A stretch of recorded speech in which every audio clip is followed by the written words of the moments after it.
começamos agora mais um programa Contra Capa. Pois é, esse espaço que temos aqui para poder receber escritoras, escritores mineiros ou que têm uma forte ligação com Minas para falarem da sua vida, da sua obra. Eu sou tio Flávio e vou ficar aqui com você conduzindo essa conversa, que hoje recebe aqui no estúdio o Michael Maia. Michael, seja muito bem-vindo ao nosso programa Contra Capa, que a gente fala de literatura e que vai dar esse espaço para você falar sobre a sua obra. Obrigado, tio Flávio. Olá, todo mundo. É um prazer estar aqui. Pois é. Antes da gente começar a falar sobre o currículo dele e entrar mais especificamente também na obra, eu queria falar para vocês que vocês podem, nos seguir, nos acompanhar justamente no portal do Hoje em Dia, Jornal Hoje em Dia, e também no canal 12 da NET, que a TV promove. Mas a gente também está na rádio web Hoje em Dia e nas rádios Alvorada FM e Difusora AM de Salinas, Gorutubana de Janaúba, Rádio Cidade FM de Corinto e a Rádio Eldorado de Sete Lagoas. Ou seja, você pode nos assistir e também nos ouvir em diversos meios. Bom, Michael Maia, esse nome é muito forte, né? Michael Maia. Ele é formado em jornalismo pela Universidade Federal de Viçosa. Já perambulou pelas áreas do audiovisual, do marketing e comércio exterior. Para fugir da rotina de trabalho administrativo, consome a arte e a literatura que abordam as diversas questões humanas. E, não menos importante, toma café sem açúcar, ainda não tomou, mas vai, justamente para poder comer o doce sem culpa. Então, aqui está o nosso amigo Michael Maia, que vai nos falar sobre a sua obra. Eu ainda não estou nesse estágio de comer doce sem culpa, não. Mas, e também não estou no estágio de tomar o café sem açúcar, não. Mas eu vou me inspirar. Bom, nós vamos falar sobre este livro do Michael, que é o seu livro de estreia, que é Entre a Vida e a Morte, há vários documentos. Michael, tanto o título quanto a capa são extremamente instigantes. Mas eu queria que você falasse primeiro para a gente sobre a história desse livro. Ele é um livro distópico, Ele é um livro que você vai criando as histórias de um mundo não real. E que histórias são essas? Ou que história é essa? Ótimo, Flávio. O que acontece? Esse livro ele passa num mundo onde inventa-se um alucinógeno, uma droga, que as pessoas começam a usar em um modo recreativo e ela permite um sono feliz. A pessoa dorme e ali nesse sono, nesse sonho que a pessoa tem, ela afirma depois ter encontrado parentes já falecidos, ter resolvido pendências que ela tinha em vida e algumas afirmam até ter encontrado Deus. Só que o que acontece é que alguns minutos depois, ao acordar, a pessoa morre. E aí cria-se esse mito de que é uma morte feliz, todo mundo quer usar, todo mundo quer morrer dormindo e se despedindo ali na cabeça de uma forma alegre. E aí nesse mundo, todas as sociedades começam a ruir, e as organizações mundiais vão e pensam assim, opa, peraí, depois de alguns anos tentando frear esse consumo e essa horda de pessoas morrendo, as organizações mundiais viram e falam assim, olha, vamos deixar a cargo de cada país regularizar essa droga, e aí cada país vai ter que usar uma burocracia para frear esse consumo. E aí a gente narra, então, no Entre a Vida, um país onde tem um governo que ele dá essa droga à população, mas para as pessoas adquirirem esse sono feliz, elas precisam fazer parte de um procedimento. Como se fosse, eu falo isso brincando, mas como se fosse, eu quero aposentar, mas eu vou lá no INSS, vou tentar aposentar. Me inscrevo, preencho toda a papelada e vamos esperar o sistema do computador definir o que é ao longo dos meses. Então a história ela passa 50 anos depois desse processo de que aparece essa droga neste país fictício.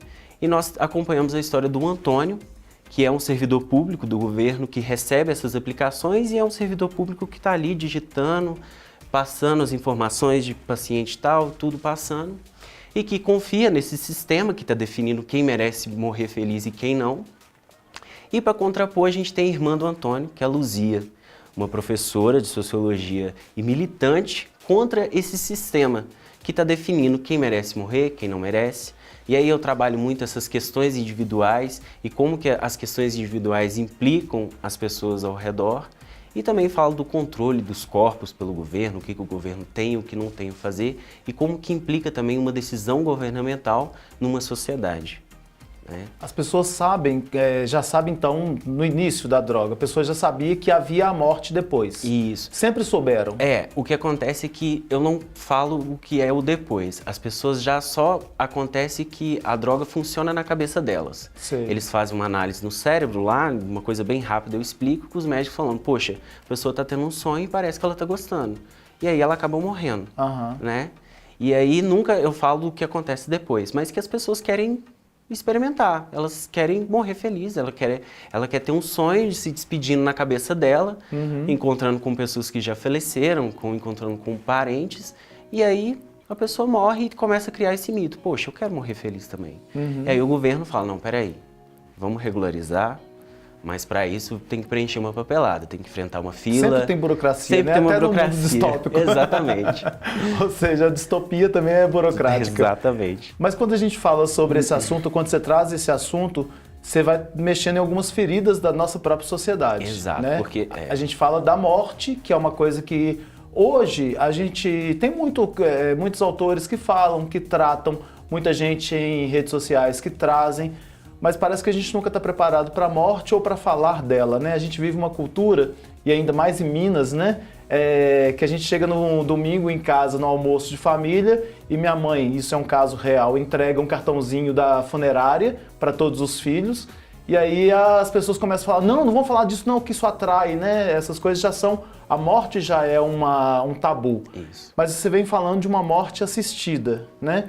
Para chegar nessa, você não usa esse termo lá, né? Morte assistida ou usa? Eu não uso esse termo, eu chego a falar de suicídio coletivo, chego a falar com base nos estudos que eu tive previamente antes de passar para a narrativa. Pois é, mas aí você entra numa coisa similar à eutanásia. Exatamente. Né? Que a gente tem falado muito hoje em dia, que tem um livro, um filme chamado O Caderno de Tommy, não sei se você assistiu, que foi uma história real que aconteceu lá em Buenos Aires e que é um assunto muito polêmico, né? Por que buscar esse assunto? Olha, a gente gosta de polêmica, lógico. Com certeza.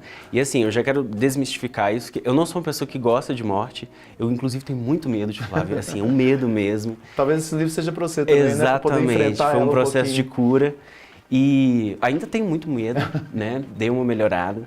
Mas o que acontece? Quando eu comecei a pesquisar, eu tive a ideia do livro, né? Cheguei a escrever num bloco de notas mesmo, estava num ônibus viajando e falei, poxa, imagina isso e tal. Escrevi e falei assim, não, agora eu quero pesquisar. Então eu estudei muito sobre suicídio coletivo e eu trabalhei a morte em um âmbito coletivo. Como que a morte, ela traz certos impactos em uma maneira coletiva. E quando você fala sobre um trauma coletivo, a gente tem, assim, estudos de anos atrás que pegaram pós-guerra, que pegaram pós-pandemias, que estudam que sempre acaba tendo quase os mesmos efeitos nesses grupos de pessoas que passam pelo mesmo tipo de luto. Porque tem uma similaridade de pensar que, poxa, meu parente morreu dessa maneira, o seu também morreu, e o que acontece, eles foram estudando e definindo o que acontecia. Quando eu trabalho a morte, e aí já quando eu comecei na parte da pesquisa, eu estudei muito e eu acabei revisitei um livro do José Saramago, que chama As Intermitências da Morte, e ele trabalha em um mundo fictício, onde a morte para de trabalhar. Nesse país fictício que ele inventa, ninguém mais morre. O que é um estado assim de euforia de todo mundo. Falei, que legal, não posso mais morrer. Só que acaba virando um caso de calamidade também, que as pessoas acabam ficando em leitos de hospitais, as funerárias começam a quebrar e começam a fazer velório de cachorro, de gato, porque não tem mais o que fazer. Tem que inventar, né? Exatamente. Porque ninguém mais morre. Exatamente. Ele é um dos poucos que começou a trabalhar a morte de uma maneira coletiva, da gente pensar que, poxa, faz parte mesmo, o fim é inerente mesmo. Mas a gente pensar que ela tem um efeito religioso, econômico e social, isso faz a gente pensar que a sociedade, poxa, a gente está movimentando e mesmo que todo mundo tenha esse medo, tem essa mistificação da morte, como que vai ser o fim, isso acaba aproximando todo mundo, que deixa o luto um pouco mais apaziguável, né? A filosofia fala muito sobre a morte que dá sentido à vida, né? Exato. Tem um autor, Francesco Petrarca, que ele é um italiano, que ele tem um poema, eu li isso no livro de um psiquiatra, Contardo Caligares, que esse poema ele fala, no iniciozinho, os poemas não têm títulos, e aí ele fala que uma boa morte dá sentido a toda uma vida. E aí o que seria uma boa morte? Né? Porque o que é boa morte? O que é boa vida para um? O que é boa morte para outro? E aí ele vai falando que no decorrer do processo que uma boa morte é você morrer apaixonado. É quando você morre apaixonado por uma causa que você lutou, por um legado que você deixou, por algo que você fez, ou por pessoas mesmo, né? Não é uma paixão que não se separa, mas é uma paixão de ter concluído uma etapa. É muito difícil, né? Porque na literatura é fácil, no poema é fácil, mas como que a gente despede das pessoas que a gente ama? E o que leva as pessoas a olharem para si próprias e a falarem, não quero mais viver. E aí você tem uma droga que te dá a possibilidade de ser feliz antes do último ato. Exatamente. Né? Nesses estudos que você fez, o que você traz sobre a eutanásia? Ou o que você descobriu sobre a eutanásia? Porque a gente está falando muito sobre isso hoje, né? Agora, especificamente no momento que a gente está, tem uma pessoa que está buscando um suicídio assistido, né? Por causa de uma dor muito forte que ela tem. O que é mais interessante nesses temas da eutanásia e do suicídio assistido, né, da morte assistida, é que a eutanásia sempre é quando tem uma terceira pessoa, né, que está ali para definir, um médico, um familiar, e a morte assistida é quando a própria pessoa está ali, eu quero coisar. É engraçado porque alguns países permitem um e proíbem o outro. Quando eu comecei a pesquisar e comecei a pensar, poxa, é isso, o meu livro é sobre isso, então tem que estar a par, tem que estar à frente desse assunto, tem que entender o que está acontecendo. A comunidade médica, alguns médicos que são contra esse tipo de finamento, a gente pode dizer assim, eles afirmam que a gente tem que olhar muito pelo social e definir que cada caso é um caso. O caso de uma pessoa que está passando por uma situação, é um caso que vai ser analisado de acordo com a situação que ela está vivendo. Porque começa a criar um certo discurso na sociedade que, isso deveria ser liberado no mundo todo, isso deveria, cada um sabe de si. Exatamente, cada um sabe de si. Mas quando a gente trata de sociedade, e isso até de acordo com a Organização Mundial da Saúde, ser saudável não é só a pessoa estar livre de doença. A pessoa tem que estar ali com um bem-estar social e mental. Então, se você for pensar de onde que a pessoa mora, se a gente começar, vamos liberar a morte assistida para todos os países, mas todos os países têm uma condição social para dar um mental saudável para a pessoa, para ela definir se ela está apta ou não a morrer jovem, independente de qual idade. Então, é isso que os médicos sempre falam. A gente tem que estar perceptível com a sociedade que a pessoa está inserida, com o caso que ela está. E um outro caso muito interessante que eles sempre falam, que é uma coisa muito, você tá ali, uma situação escorregadia. Porque se você tomar uma decisão, não tem como mais voltar. Você já vai cair e vai tomar aquela decisão. O que implica também certos pacientes que podem ser portadores de deficiência, porque aí começa a criar aquele discurso, poxa, seja um discurso capaciticista, né? Você falando que, poxa, essa pessoa, será que ela está apta a decidir se ela quer ou não? E aí, assim, é um tema muito que você tem que analisar caso a caso. Envolve muitas questões, né? Não é uma coisa tão simples, por isso que é denso de ser tratado, né? Exatamente. E retratado ainda numa forma de romance, em que você vai trazendo uma história, criando os personagens, dando vida a eles, né? E pensamentos próprios, porque você tem uma irmã que é contra. E essa irmã é contra até o fim? Então, eu vou dar um spoiler. Às vezes você nem precisa falar não, tá? Logo, já acontece no primeiro capítulo, não tem problema. O primeiro capítulo está disponível nas plataformas, então não vai ser tão spoiler assim. A Luzia, ela é uma paciente oncológica, ela e a esposa, a Tânia, e aí, anos assim, com o câncer reincidindo e fazendo tratamentos, elas resolvem parar o tratamento. E elas comunicam isso à família, e aí de início já começa a ser uma quebra para os personagens. O Antônio, que via ali a Luzia sempre uma personagem, uma irmã que estava ali fazendo o trabalho dela, sendo contra o trabalho dele, mas eles nunca se comunicavam. Então ele começa a ter um luto, um pré-luto, de ver que, poxa, a minha irmã, ela já é quase uma paciente que pode ganhar essa droga porque ela já é uma oncológica terminal. Então ele começa a criar essa quebra, esse conflito dos irmãos, dele tentar entender, poxa, mas você sempre foi contra o sistema e agora você está aplicando para ele, que aí entrou numa parte da pesquisa de tentar entender essas pessoas que não têm medo da morte, que para elas a vida já está sincera, elas já viveram o que elas tinham que viver, né? E a Luzia, ela me trouxe muito uma parte do estudo de ter que entender um pensamento budista, de que o budismo ele está sempre ali trabalhando que a morte é inerente, a gente tem que pensar na morte, e sem ser uma coisa muito, você tem que viver sua vida pensando que você vai ter uma morte boa. Não, é de já aceitar. O que eu acabo trabalhando no livro também, que acontece em uns momentos de pós-traumas coletivos, que já foram comprovados em estudos, é que após um trauma coletivo, chega um momento que as pessoas ficam num momento de euforia e esquecimento, que entra naquele sentimento de eu quero viver tudo que dá para viver, eu quero viajar, eu quero aproveitar. Só que o budismo ele vem com um sentimento, ele vem com um lema, um ensinamento que é você acordar e pensar assim, eu vou morrer, a morte é inerente, a morte é um dia que eu vou ter que viver ele, e não só a minha, mas de outras pessoas, mas eu tenho que fazer sentido da maneira que der para sentir. É claro que não aceitar certas condições ruins, isso vai, né, de cada um, mas é você acostumar que existe.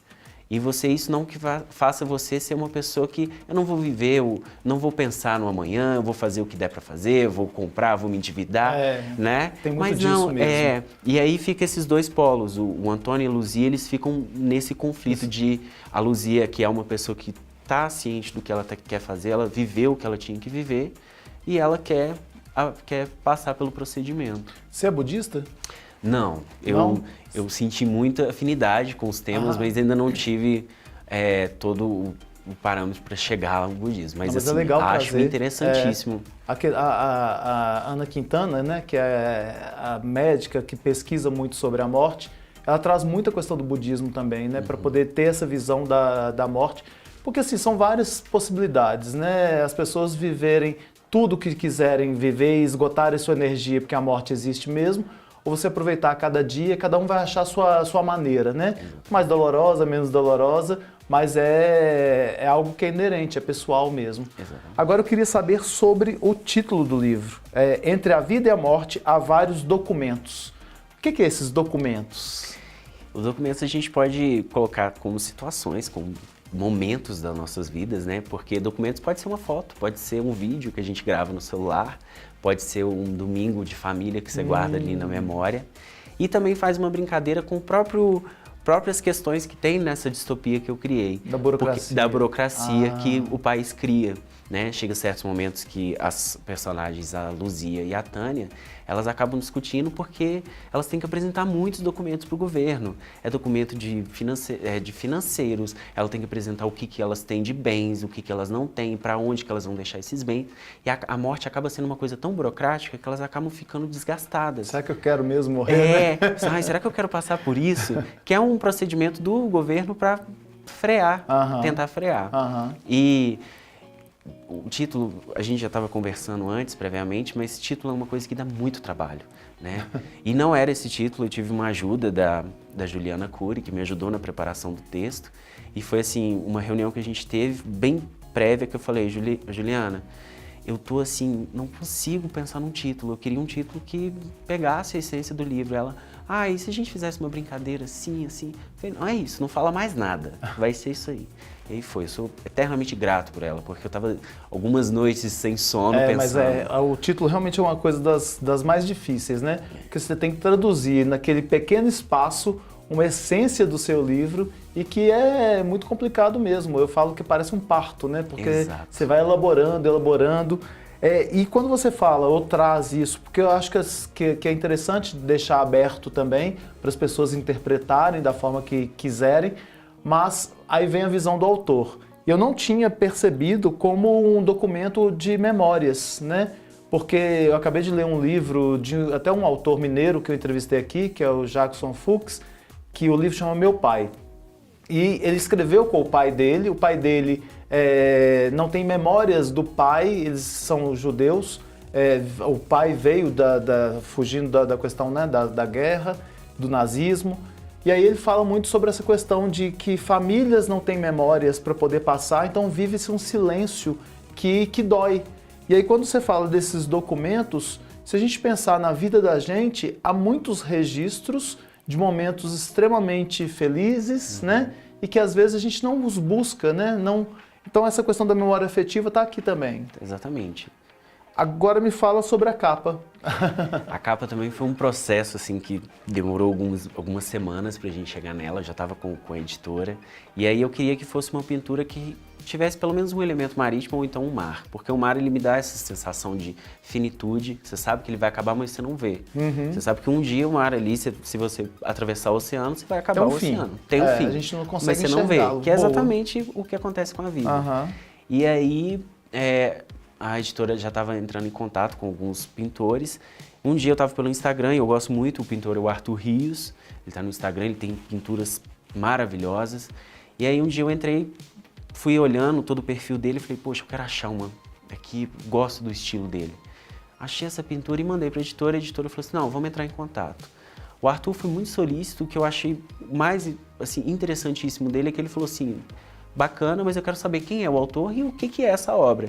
Eu pensei, poxa, mais bacana ainda, porque eu não vou vender, ele não vende a arte para qualquer um, ele quer saber aonde que vai implicar o sentido que ela tem, né? Exatamente. Nesse casamento aqui. Exatamente. E aí, desde sempre, eu sou apaixonado com essa arte dele, eu olho e falo, não, foi uma boa escolha, ela é instigante, assim como o título, ela te dá uma estranheza de ver um animal que não está no habitat dele, e você pensa, poxa, mas por quê? O que é que esse livro? O que ele fala? E aí que é isso que a gente quer fazer. A gente quer fazer que a pessoa ela entre na literatura de uma maneira curiosa. Ela quer saber o que aquilo vai trazer para ela. E aí você lança seu primeiro livro. Outras ideias estão vindo aí à mente? Sim, sim. Tem algumas ideias. Eu gosto muito de escrever em rascunho pelo bloco de notas do celular mesmo. Só escrevo em tópicos e aí coloco alguns temas que eu quero pesquisar. E eu estou num processo ainda de lançamento do livro, e o livro, assim, o livro saiu, foi em março. É muito recente, né? É muito recente. Para a sociedade é como se fosse realmente um filho, né? A gente está mostrando ele para a sociedade agora, mas ele está comigo tem 2 anos. Tem dias que eu olho para ele e falo assim, eu não aguento mais olhar para você, não aguento mais pensar nesse livro. É a crise com o filho. A crise com o filho. Mas eu preciso que as pessoas vejam. E ao mesmo tempo, eu vi recentemente um post de uma escritora daqui de Minas, que ela falou assim, eu estou lançando meu segundo livro, e ela falando desse processo, que ela ficou com o primeiro, de que ele também sugou muito a energia dela, e ela falou um negócio que eu guardei e uso sempre penso que para curar de um livro a gente tem que escrever outro. E é isso que eu tenho pensado, porque falar de morte é um negócio que puxou muita energia. Durante a pesquisa do livro, eu enfrentei um luto por uma amiga. Ela sofreu um acidente fatal, assim, de carro, e que me balanceou um pouco, tanto na escrita quanto na pesquisa. Fiquei um pouco assustado, porque eu estava pesquisando e lendo sobre luto e fazendo anotações, e aí, né, esse inesperado me traumatizou por um tempo, que eu fiquei, poxa, será que isso é um sinal de que eu não tenho que ficar pesquisando sobre isso? Sabe, que ironia é lá essa? naquele domingo, né, do almoço, não vou falar de morte não, que atrai. Exato. Ai, será que eu tenho que pesquisar mesmo? Será que eu tenho que escrever esse livro? E acaba que não dá para aprender com a morte, porque ela tá ali sempre. A gente tem que aprender com como a gente enfrenta ela, como a gente enfrenta o luto. E acaba que o livro, o Entre a Vida, ele foi um livro de cura.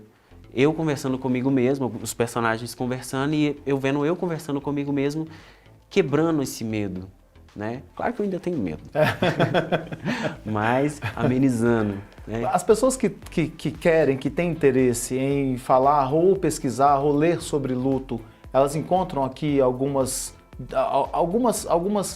pedaços sobre esse assunto? Encontram sim, porque os personagens eles estão passando por esse luto e sempre tem ali algum afago de falar que isso acontece e, por exemplo, sentir raiva da pessoa é muito comum e você não pode ficar se culpando por ter raiva de uma pessoa que morreu ou uma pessoa que está ali decidindo uma morte assistida, que é o que acontece, a gente estava conversando dessa mulher, né, que está decidindo.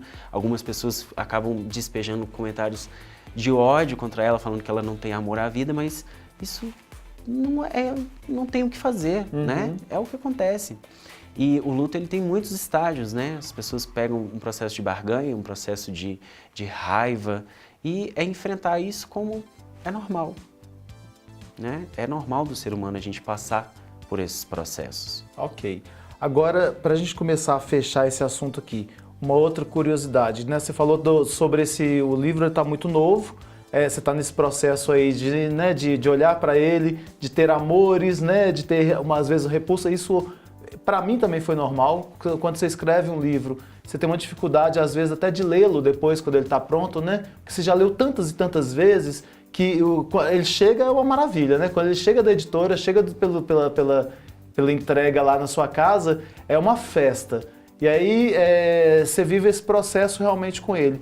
Eu entendo que essa cura venha com um novo livro mesmo, que aí você entra no novo tema ou dá sequência no novo tema, mas sei que é muito novo, mas essa vontade de escritor aí está te aguçando a continuar? Sim, com certeza. Você tem alguma coisa em mente?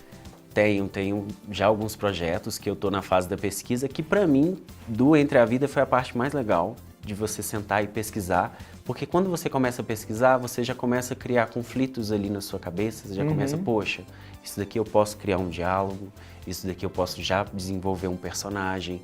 Então é uma parte muito legal e eu quero dar muito mais espaço para essa parte da pesquisa, que ela te aguça. E eu pesquiso assim, tanto temas acadêmicos mesmo, de pegar livros bem densos, mas também pegar estilos literários, né, romances que você quer, que está ali de acordo com o projeto que você quer trabalhar, para você ver o que tem no mercado, quem já trabalhou, quem está trabalhando, que é essa parte que eu quero muito assim, dar mais espaço para ela.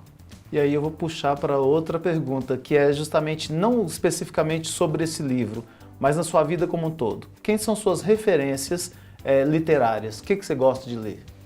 Olha, eu tenho assim, o José Saramago, eu gosto muito do jeito que ele escreve, que é denso, é bem complicado, não é um livro que você vai sentar e ler de uma vez ou vai ficar pouco tempo absorvendo. Você até falou sobre um livro dele, mas tem aquele ensaio sobre a cegueira. Exatamente. Que ele é interessante sobre essa questão da coletividade também, né? As pessoas elas vão tendo uma cegueira branca, que é falada assim, uma doença, e que depois elas se curam. E aí ele deixa naquele livro uma não finalização, né? Porque aí ele fala, e aí? E a partir daí? Será que elas aprenderam alguma coisa? Né? A interpretação do livro ela é aberta, logicamente, mas ele provoca muita coisa, né? A gente sai da leitura do Saramago com um monte mais de dúvidas do que de questões resolvidas, né? E é isso que eu gosto da leitura dele, dos livros, de toda a obra dele, é porque ele chacoalha a cabeça. E o melhor é que ele não se preocupa em explicar como aquilo está acontecendo. Ele apenas deixa o barco tocar e fala assim, e você faz essa misturazinha na sua mente. Decide aí o que você vai decidir, mas é isso que está acontecendo aí no livro. E isso te dá uma coisa... Que é pensar que a vida também é assim, que a gente ficar pensando, como vai ser a morte, o que tem depois da morte. A gente tem que viver a vida mesmo, sem ficar pensando no como, porquê, ou como a gente está aqui, porque a gente está aqui. Será que eu ficarei dependente de alguém? Será que eu ficarei com ou sem memória? Isso é uma dor antecipada, né? Que a gente, às vezes, tem que evitar. Mas para a gente poder encerrar, então, Saramago... O Saramago, Carlos Drummond de Andrade, eu gosto muito. Eu gosto de poesia, mas às vezes eu me sinto um pouco no preto e branco e a poesia está muito colorida para mim. Eu penso, poxa, eu quero ler mais para instigar. O Machado de Assis foi um que eu voltei agora, que ele voltou, popularizou, e achei fantástico, inclusive. Tem alguns autores que eu estou lendo, o James Baldwin, que é norte-americano. Muito legal. A história dele tem que ser conhecida, né? Exatamente. Mais conhecida. É sensacional. Todos os livros dele são, assim, é uma obra completa. E tem alguns que, inclusive autores mineiros, que eu estou comprando ali, estou colocando na lista. E agora que eu estou entrando no mercado editorial, o que é melhor é que a minha lista de leitura ela vai só aumentando. E isso é sensacional, porque sempre alguém que fala assim, o seu livro me lembrou isso. O seu livro me lembrou aquele, ou então você está pesquisando sobre isso, leia sobre esse, leia este, leia aquilo. E vai só aumentando. Mandando para vários lugares. E vai vários lugares. Eu estou só aumentando e isso é sensacional para mim, isso é o melhor. Eu vou te falar uma coisa que eu fiz um pacto com Deus, um pacto divino, que é o seguinte, eu só posso morrer depois que ler todos os livros que eu tenho para ler. Por isso que eu compro 2, 3 a cada dia, né? Mas não é isso, é brincadeira, eu não tenho essa relação com a morte, não. Ô, Michael, obrigado pela sua participação aqui, obrigado pela obra que você traz para a gente de reflexão e de aprimoramento mesmo da nossa mentalidade de pensar sobre aquilo que a gente não quer encarar, mas que é necessário falar sobre ela. Exatamente. É um prazer, Tio Flávio. E antes de encerrar, como te acha? Você me acha no Instagram, Maicud, M-A-I-C-U-D. Então, ótimo. Bom, a gente vai ficando por aqui neste episódio. Espero vocês nos próximos aqui do Contra Capa. Até lá!